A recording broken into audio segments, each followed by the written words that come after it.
In November 2024, Donald Trump threatened to destroy any country that abandons the US dollar. 100% tariffs, economic annihilation. Quote, "They can go find another sucker." The message was clear: don't even think about it. 1 week later, Vladimir Putin, the man supposedly leading the charge against the dollar, quietly walked it back. "We have not sought to abandon the dollar, and we are not seeking to do so." Wait, what? So which is it? Is the dollar dying, or is BRICS just blowing smoke?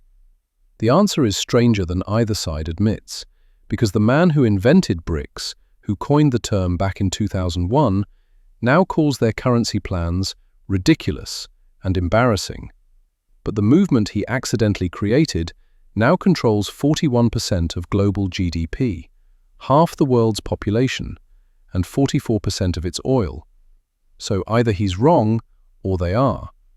This is the story of the most serious challenge to American financial power since World War II, what they've actually built, what's still missing, and why the next 5 years will determine whether the dollar remains king or becomes just another currency. But before we get to what BRICS is building, you need to understand what they're fighting against. And here's the thing, almost everyone gets this wrong. SWIFT doesn't move money. I need you to understand this because almost everyone gets it wrong. Politicians get it wrong. News anchors get it wrong. When a Brazilian company pays a Chinese supplier, no money teleports through Belgium. The actual dollars stay in one bank. The actual yuan stay in another bank. SWIFT just sends the message that says, move this much from account A to account B. Think of it as Gmail for banks. You write an email. You hit send. Gmail delivers the message. But Gmail doesn't reach through your screen and hand-deliver a letter. SWIFT works the same way. Except, imagine if Gmail could read every email you send, store every conversation, and one government, not yours, not your companies, not your countries, could delete your account whenever it wanted. That's SWIFT. 11,500 banks, over 200 countries, 40 million messages a day. Every major international transaction runs through this system. A system headquartered in Belgium, but effectively controlled by Washington. That's not conspiracy theory, that's how it's designed. In the 1960s, French finance minister Valéry Giscard d'Estaing coined a phrase that still burns in Beijing, Moscow, and Brasilia. Le privilège exorbitant. The exorbitant privilege. Here's a number that should make you angry if you're not American. It costs the US Treasury about 17 cents to print a $100 bill. But for China to get that bill, they have to ship $100 worth of electronics. For Vietnam, $100 worth of textiles. For Brazil, $100 worth of soybeans. Real goods, real labor, real resources, in exchange for paper that costs 17 cents to make. And here's where it gets worse. Because the world needs dollars for trade, these countries send us their goods. And then they loan us the money back. They buy treasury bonds. They park their savings in American banks. A French economist named Jacques Rueff had the perfect analogy. If I had an agreement with my tailor that whatever money I pay him, he returns to me the very same day as a loan, I would have no objection at all to ordering more suits. America has been ordering a lot of suits. McKinsey estimated this privilege is worth $40 to $70 billion per year to the United States. Lower borrowing costs. The ability to run deficits that would sink any other country. And something even more valuable. 58% of global foreign exchange reserves, dollars. 88% of all forex transactions involve dollars. 74% of Asian trade settled in dollars. And here's the one that really sticks. Nearly 3/4 of all $100 bills in existence circulate outside the United States. The whole world is holding America's IOUs. For decades, this privilege was invisible to most Americans, an abstraction, something economists argued about at conferences. But to the rest of the world, it burned. And when Washington started using it as a weapon, everything changed. March 17th, 2012, 4 p.m. Greenwich Mean Time. Iran becomes the first country in history to be cut off from SWIFT. The official press release called it an extraordinary and unprecedented step. It was more than that. It was a declaration that the global financial system had an owner, and that owner had a kill switch. The effect was immediate, and it was brutal. Iran's oil exports collapsed. March 2012. 2.2 million barrels a day. 6 months later, 700,000. That's $4 to $8 billion in lost revenue. Not per year, per month. GDP contracted nearly 6%. Inflation hit 45%. The currency collapsed. Israel's finance minister didn't hide his satisfaction. Iran would be forced to accept only cash or gold, which is impossible when dealing with billions of dollars. He was gloating, and he was right. Iran couldn't receive payments, couldn't pay for imports, couldn't function in the global economy. But here's what matters more than Iran's pain. Every country in the world was watching, and every finance minister in Beijing, Moscow, and New Delhi wrote the same note in their journal. This could happen to us. For a decade, the SWIFT threat hung over Russia like a sword. In 2014, when Russia annexed Crimea, the West considered cutting them off. They backed down. Too risky. Too much collateral damage to European banks. That calculation changed on February 24, 2022. Within 48 hours of Russian tanks crossing into Ukraine, Western leaders announced what one German banker called a catastrophe, a sort of atomic bomb. French Finance Minister Bruno Le Maire, the financial nuclear weapon. Harvard's Maya Cross, the nuclear option, economically, in terms of sanctions. The ruble crashed 30% in days. Interest rates spiked to 20%. The stock market stayed closed to prevent a total meltdown. And then came the number that changed everything. $300 billion. In Russian central bank reserves, held in Western banks. Money that Russia had earned. Money that Russia had saved. Money that Russia thought it owned. Frozen. Overnight. Imagine logging into your bank account tomorrow and seeing account suspended pending government review. Now imagine it's not your personal savings, it's your entire country's savings. That's what happened to Russia. 24 hours. That's all it took to lock a nuclear-armed nation out of 40% of its foreign reserves. But here's what most people missed. The weapon had a design flaw. Two of Russia's biggest banks, Sberbank and Gazprombank, were exempted from the SWIFT ban. Why? Because Europe still needed to pay for Russian gas. The nuclear option, it turned out, had a safety catch. The West couldn't fully pull the trigger without shooting itself in the foot. And Russia didn't collapse. GDP contracted just 1.8% in 2022, far less than the 15% many economists predicted. They adapted. They pivoted to China. They weaponized their energy exports. Europe still needed Russian gas. And they accelerated building the alternatives they'd been working on since Crimea. But the real damage wasn't to Russia. It was to the dollar itself. Treasury Secretary Janet Yellen would later admit, the more we have used sanctions, the more countries look for ways to engage in financial transactions that don't involve the dollar. She was describing the birth of a rebellion. The question was no longer whether countries would try to escape the dollar. It was how.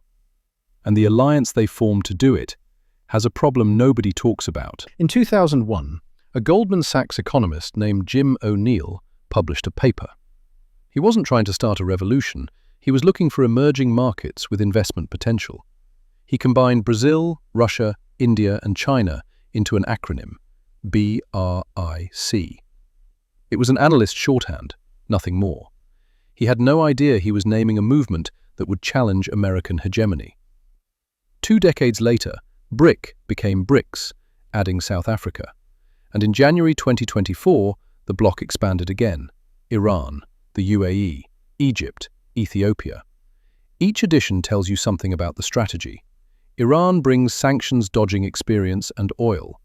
The UAE brings Gulf money and legitimacy. Saudi Arabia was invited too, but more on their hesitation later. Combined, The bloc now represents 45% of the world's population, half of humanity, 41% of global GDP, larger than the G7, and 43.6% of world oil production. That's not a debating society, that's an economic superpower. The two countries driving this aren't subtle about their motives. Russia, with $300 billion frozen and its banks cut off, has nothing to lose. Putin at Kazan. The dollar is being used as a weapon. We really see that this is so. China provides the muscle. Their cross-border interbank payment system, CIPS, processed $24.5 trillion in 2024 alone. That's a 43% increase in 1 year. 176 banks in 121 countries. It's not a concept, it's operational. But here's where the story gets complicated. Now, here's where the story takes a turn nobody in the Western media talks about. India, the world's most populous country, larger than China now, a founding BRICS member, the democracy everyone wants as an ally. You'd expect them to be all in on de-dollarization, right? The global south rising together against American hegemony? Wrong. India's Foreign Minister S. Jaishankar, December 2024, and I want you to listen to this carefully. India has never been for de-dollarization. Right now, there is no proposal to have a BRICS currency. Never been for it. No proposal. His Commerce Minister went further. Imagine us having a currency shared with China. We have no plans. It is impossible. Impossible. That word, from a founding BRICS member, tells you everything about the cracks in this alliance. Why such hostility? In June 2020, Indian and Chinese soldiers fought hand-to-hand in the Galwan Valley. Rocks. Clubs wrapped in barbed wire. The worst border violence in 45 years. 20 Indian soldiers killed, 4 Chinese. Relations have never recovered. India doesn't want to replace dollar dependence with yuan dependence, and they're not shy about saying so. Which brings us back to the man who started it all, accidentally. Jim O'Neill, now Lord O'Neill, was asked in 2024 about the BRICS currency plans. His response? The idea you have a shared BRICS currency is just the kind of nonsense they symbolically say because it just sounds good. China and India can't even really agree on basic things like a peaceful border. How on earth can people seriously believe these guys are going to introduce a shared currency? It's amusing. Sorry, I just think it's fanciful. The father of BRICS calls the project embarrassing. And yet, they keep building. Which brings us to the question everyone asks. If they can't agree on a peaceful border, how can they agree on a payment system? The answer might surprise you. Because they're not building one system. They're building workarounds. Let's separate the operational from the aspirational, because there's a lot of both. I'm going to show you exactly what exists, what's being built, and what's still just PowerPoint slides. China's CIPS is real. Launched in 2015, it processed $24.5 trillion last year, up 43% from the year before. 176 banks are direct participants, 1,500 more are indirect. It spans 121 countries. Foreign shareholders include HSBC, Standard Chartered, even Citigroup. But here's the catch. CIPS still uses SWIFT messaging for about 80% of its transactions. In March 2025, SWIFT signed an agreement with CIPS, not as rivals, but as partners. The divorce isn't final. Russia's SPFS is also operational, but mostly domestic. After 2022, foreign participation exploded. Quote, more participants joined in the first half of 2024 than in all previous years combined. But it's limited. Originally, it only worked during Moscow business hours. Message size is capped at 20 kilobytes. SWIFT allows 10 megabytes. It's a regional workaround, not a global replacement. The most advanced connector project is called mBridge. It reached minimum viable product stage in June 2024. And in tests? A transaction from Abu Dhabi to Beijing settled in 10 seconds. Cost reductions of 50 to 70% compared to traditional cross-border payments. The participants included China, Thailand, Hong Kong, the UAE, and 32 observing members, including the New York Fed and the European Central Bank. Then something dramatic happened. October 31st, 2024. 3 days after the Kazan summit discussed using Enbridge technology for a BRICS bridge. The Bank for International Settlements withdrew from the project. The BIS is the central bank of central banks, Western-dominated. Their general manager was explicit. Enbridge is not the BRICS bridge. Translation: this technology was built for efficiency, not for sanctions evasion. But by leaving, the BIS may have handed the project to exactly the countries it was worried about. Enbridge continues, now without Western oversight.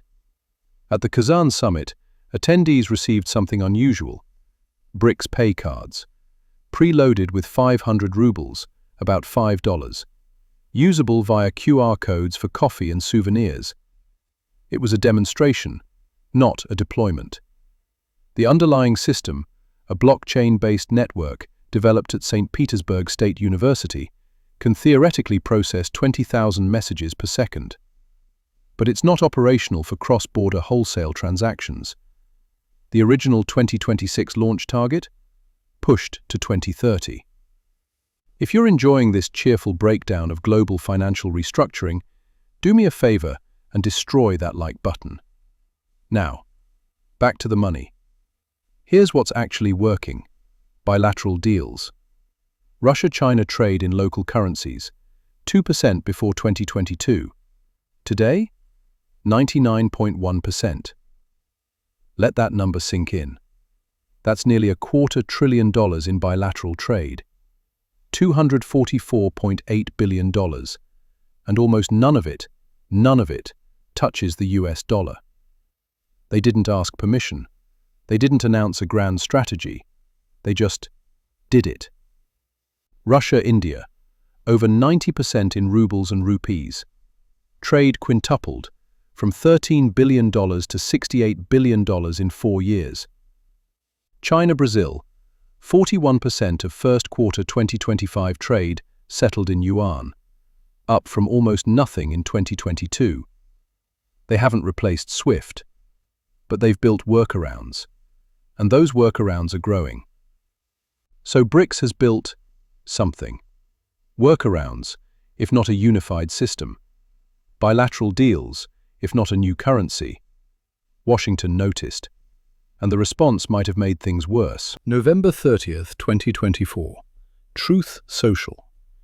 We require a commitment from these countries that they will neither create a new BRICS currency nor back any other currency to replace the mighty US dollar, or they will face 100% tariffs and should expect to say goodbye to selling into the wonderful US economy. They can go find another sucker. In January, BRICS is dead. In February, if they want to play games with the dollar, they're going to be hit with a 100% tariff. He also threatened Spain. Spain is not in BRICS. Did the threat work? Brazil, set to chair BRICS in 2025, quietly dropped the currency discussion from its agenda. Putin's rhetoric softened. The aggressive de-dollarization talk faded, at least publicly. But several economists warned that threats might backfire. If the US punishes countries for seeking alternatives, it proves their point. The dollar system is coercive, and it accelerates exactly what it's trying to prevent. The smarter voices in Washington understand the dilemma. Janet Yellen, July 2024. We have very powerful sanctions. The more we have used sanctions, the more countries look for ways to engage in financial transactions that don't involve the dollar. Translation: the weapon works, but every time we use it, we make more enemies. There's a historical precedent that should keep the Treasury up at night. In 1914, the British pound was the world's reserve currency, sterling, unassailable. The United States was a debtor nation. By 1944, positions had reversed. Bretton Woods enshrined the dollar. Sterling became a secondary currency managed in decline. How long did the transition take? Depending how you count, 30 to 70 years. It wasn't a sudden collapse. It was a slow fade, accelerated by war and debt. The dollar has been dominant for about 99 years. Historically, reserve currency regimes average about 94 years. Now, before you start converting your savings to gold bars, there's a case you need to hear. Here's why most currency experts remain skeptical. The dollar isn't dominant because of conspiracy or military force, though those help. It's dominant because of liquidity. The US Treasury market is the deepest, most liquid government bond market on Earth. $8.67 trillion in foreign holdings. You can move billions in and out instantly, 24/7. China's bond market? Less liquid. Capital controls, legal uncertainties. The yuan accounts for just 2.12% of global reserves, despite China being the world's second largest economy. There's a reason for that. Beijing doesn't actually want the yuan to be a reserve currency. Full convertibility would mean opening capital flows, letting money move freely in and out. And the Communist Party considers that an existential risk. A Federal Reserve analysis from August 2024. Absent large-scale political or economic changes which damage trust in the US dollar, the Chinese renminbi will likely not rival the US dollar in the foreseeable future. There's another word for what's missing: trust. Central banks trust the Fed. They trust US courts. They trust that dollars will be accepted anywhere, anytime. BRICS nations don't trust each other. India doesn't trust China. Russia's partners wonder how reliable a sanctioned nation can be. And let's be honest, nobody really trusts Putin. Then there's Saudi Arabia. They were invited to join BRICS in August 2023. It's now 2025. They still haven't formally joined. Their foreign minister attended only the final day of the Kazan summit. Why? Saudi Arabia is hedging. They joined Bridge. They've discussed yuan-priced oil with China. But they maintain a dollar peg at 3.75 to 1. And they hold $435 billion in dollar reserves. If the Saudis fully committed to de-dollarization, it would be seismic, a true end to the petrodollar. But they haven't. And that tells you something about how inevitable this transition really is. And then there's the country that said no. Argentina was invited to join BRICS in August 2023. When Javier Milei won the presidency, he rejected membership outright, incompatible with his alignment with the free nations of the West. BRICS isn't a one-way street. Countries can opt out, and some are. So where does that leave us? The man who invented BRICS thinks it's fanciful. The biggest democracy in the bloc is explicitly opposed. The most important oil producer hasn't joined, and the dollar still dominates every metric that matters. And yet, so let's be clear about what's actually happening. BRICS has not killed SWIFT. CIPS still uses SWIFT for 80% of its messaging. There is no operational unified BRICS payment system. The original 2026 target is now 2030. Putin himself backed off the de-dollarization rhetoric. But Russia and China now conduct 99% of their trade in local currencies. CIPS processed $24.5 trillion last year, growing 43% annually. Central banks are hoarding gold at rates not seen in modern history, third consecutive year above 1,000 tons. And the dollar's share of global reserves has dropped from 72% to 57% in 25 years. This isn't the end of dollar dominance, but it might be the beginning of the end of dollar monopoly. ECB President Christine Lagarde, June 2025. The dominant role of the US dollar is no longer certain. History teaches us that regimes seem enduring until they no longer are. If the dollar's privilege erodes, Americans will feel it. Higher borrowing costs on $34 trillion in national debt. That means higher interest rates on your mortgage, your car loan, your credit card, less ability to sanction adversaries, an end to the free lunch that's lasted 80 years. For the rest of the world? Possibly lower transaction costs, less vulnerability to Washington's whims, more economic sovereignty, or possibly just chaos, a fragmented financial system with no anchor. Nobody actually wants to run a reserve currency. Just ask Jim O'Neill why the euro never replaced the dollar. The man who invented BRICS thinks their currency plans are fanciful and ridiculous. He's probably right about a unified BRICS currency. That's not happening. But here's what O'Neill himself admits. The bloc he named now controls half the world's population, 41% of its GDP, and 44% of its oil. They don't need a unified currency to erode the dollar's dominance. They just need to keep doing what they're doing. Bilateral deals, growing CIPS, stockpiling gold, hedging. The anti-dollar isn't a single weapon, it's death by 1,000 cuts. SWIFT isn't dead. The dollar isn't dying. But the world where one country controls the financial kill switch, that world is ending. Slowly, unevenly, but unmistakably. The question isn't whether the dollar will remain dominant. It will, for now. The question is whether your children will live in a world where it still is. And what you should be doing about that, well, that's a video for another day. Now I want to hear from you. Drop your prediction in the comments. Will the dollar still be the world's reserve currency in 2050? Yes or no? And tell me why. If you want to stay ahead of the next economic shift before it hits the headlines, hit subscribe. I'll see you in the next one.